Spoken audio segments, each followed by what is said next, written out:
So then Mangalore district ಲೋಕಲೇಟ್ಸ್ ಆಗಿ ಕನ್ನಡ ಮಾತಾಡ್ಬೇಕು. ಅಯ್ಯೋ ಸಾರಿ, ನೀವು ಕನ್ನಡ ಮಾತಾಡ್ಬೇಕು, ಕನ್ನಡ ಬೆಳೆಸ್ಬೇಕು. ಖಂಡಿತ ಹೌದು. ಯಾಕಂತ ಆಗ್ತಿದೆ ಅಂದ್ರೆ ನೀವು ನಿಮ್ಮ ಜೊತೆ ಬೇರೆ 1 ನಿಮಿಷ ಇಲ್ಲಿ ಬರುವವರು ಜಾಸ್ತಿ ಎಲ್ಲಾರು ಬೇರೆ ಬೇರೆ ಭಾಷೆ ಬರ್ದು ಮಾತಾಡಿ, ಇಂಗ್ಲಿಷ್ ಹೇಳಿ. ನಾವು ಕನ್ನಡ ಹೋಗುದೇ ಖಂಡಿತ. ನೇತ್ರಾವತಿ ಬಗ್ಗೆ ಹೇಳಿ, ಇವಾಗ ಹೇಳ್ತೀನಿ ಸಾಕು. ನೇತ್ರಾವತಿ ಕನ್ನಡ ಹೇಳಿ, ಅಚ್ಚ ಕನ್ನಡ ಹೇಳಿ. ನೇತ್ರಾವತಿ ಚಾರಣಕ್ಕೆ ಬರುವವರಿಗೆ ನಮ್ಮ ತುಂಬ ಹೃದಯದ ಸ್ವಾಗತ. ನೇತ್ರಾವತಿ ಬೀಚ್ಗೆ ಸುಮಾರು 17-18 ಕಿಲೋಮೀಟರ್ ಹೋಗಿ ಬರ್ಲಿಕ್ಕೆ ಆಗ್ತದೆ. ಇದರ ಇತಿಹಾಸ ಏನು ಈ ಬೆಟ್ಟದು? ಈ ನೇತ್ರಾವತಿ ಹೆಸರು ಹೆಂಗ್ ಬಂತು? ಏನು ನೇತ್ರಾವತಿ ಹೆಸರು ಹೇಗೆ ಬಂತಂದ್ರೆ, ಈ ಬೆಟ್ಟಕ್ಕೆ ಬೇರೆ ಹೆಸರು ಇದೆ. ಇಲ್ಲಿ ಟ್ರೆಕ್ಕರ್ಸ್ ಎಲ್ಲ ಸ್ಟಾರ್ಟ್ ಆದ್ಮೇಲೆ ಪಕ್ಕದಲ್ಲಿ ನೇತ್ರಾವತಿ ಹೊಳೆ ಹರಿತಾ ಇದೆ. ಹೌದು, ನೇತ್ರಾವತಿ ಹೊಳೆ ಈ ಬೆಟ್ಟದಿಂದ ಸುಮಾರು 7-8 ಕಿಲೋಮೀಟರ್ ದೂರ ಇದೆ. ಹೌದೌದು, ಅದು ಹುಟ್ಟುವ ಜಾಗ ಇಲ್ಲಿಂದ ಮೇಲೆ ಇದೆ. ಹೌದು, ಜನರಿಗೆ ಬೇಗ ಅರ್ಥ ಆಗ್ಬೇಕು. ಇಲ್ಲಿಂದ ನೀರು ಹರಿಯೋ ಕಾರಣದಿಂದ ಇದು ಅಲ್ಲ ಜನರಿಗೆ ಮತ್ತು ಹೊರಗಡೆ ಪ್ರಪಂಚಕ್ಕೆ ನೇತ್ರಾವತಿ ನದಿ ಕರ್ನಾಟಕದಲ್ಲಿ ನಂಬರ್ 1. ಹೌದು, ಕಾವೇರಿ ಇದ್ದ ಹಾಗೆಯೇ ನೇತ್ರಾವತಿ ನೇಮ್ ಕೂಡ ಕರ್ನಾಟಕದಲ್ಲಿ ಹರಿದಾಡ್ತಾ ಇದೆ. ಹಾಗಾಗಿ ನೇತ್ರಾವತಿ ಹೆಸರನ್ನು ಇಟ್ಕೊಂಡಿದ್ದಾರೆ. ಸೊ ನೇತ್ರಾವತಿ ಪಕ್ಕದಲ್ಲೇ ಹರಿತಾ ಇದ್ದಾರೆ. ಹಾಗೆ ನೇತ್ರಾವತಿ ಹೆಸರನ್ನು ಇಟ್ಕೊಂಡು ನೇತ್ರಾವತಿ ಪೀಕ್ ಅಂತೇಳಿ ನಾಮಕರಣ ಮಾಡಿದ್ದಾರೆ. ಸೊ ಇದು ಸುಮಾರು 4 ವರ್ಷದಿಂದ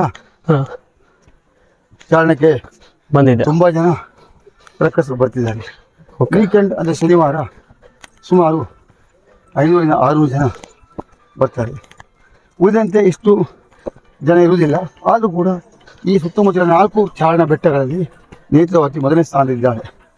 ಇಲ್ಲಿ ಬರುವವರಿಗೆ ಮೊದಲು 2 ಕಿಲೋಮೀಟರ್ ಅಪ್ ಸಿಗುತ್ತೆ. ಹೌದು, ಆಮೇಲೆ ಸುಮಾರು 3.5-4 ಕಿಲೋಮೀಟರ್ ಲೆವೆಲ್ ಜಾಗ ಸಿಗುತ್ತೆ. ಹೌದು, ಆ ಕಡೆ ಈ ಕಡೆ ಎಲ್ಲಿ ನೋಡಿದ್ರು ಕೂಡ ಪ್ರಕೃತಿ ಆಕರ್ಷಣೀಯವಾಗಿ ತನ್ನ ಕೈ ಬೀಸಿ ಕರೀತಾಳೆ.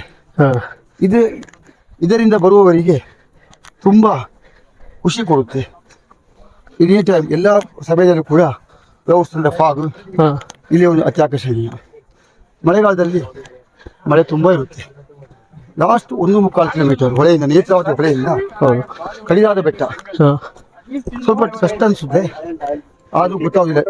ತುಂಬ ಟ್ರೆಕ್ಕರ್ಸ್ ಇರ್ತಾರೆ, ಒಳ್ಳೆ ಗೈಡ್ ಇರ್ತಾರೆ, ಮಾರ್ಗದರ್ಶಕರು. ಟೋಟಲ್ ಹೋಗಿ ಬರೋದು ಎಷ್ಟು ಕಿಲೋಮೀಟರ್ ಇದು? ಹಿಂದೆ ನೇತ್ರಾವತಿ ಹೋಗಿ ಬರಲಿಕ್ಕೆ 13 ಕಿಲೋಮೀಟರ್.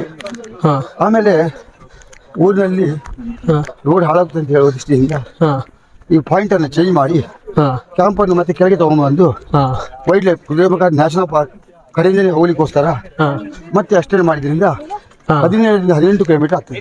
ಸರಿ ಸರಿ, ತುಂಬಾ ಇಷ್ಟ ಹೇಳಿದ್ರೆ ದೊಡ್ಡ ವಿಷಯ. ನೀವು ಈಗ ಈ ಟಾಪ್ ಹತ್ರ ಬರ್ತಾ ಇದೀನಿ. ಫ್ರೆಂಡ್ಲಿ ಆಗಿ ಇರ್ತಾರೆ ಎಲ್ಲರೂ ಇರಲ್ಲ. ಅದೇ ಯಾವ ಟೀಮ್ ಬಂದು ಕೂಡ ನಾನು ಇದ್ದೀನಿ. ಅದೇ ಅಕ್ಕ ಅವ್ರು ಹೇಳ್ತಾ ಇದಾರೆ ಹಾಗೆ. ಯಾಕಂದ್ರೆ ನಿಮಗೆ ನಾವು ತೋರಿಸ್ಕೊಡ್ಬೇಕು.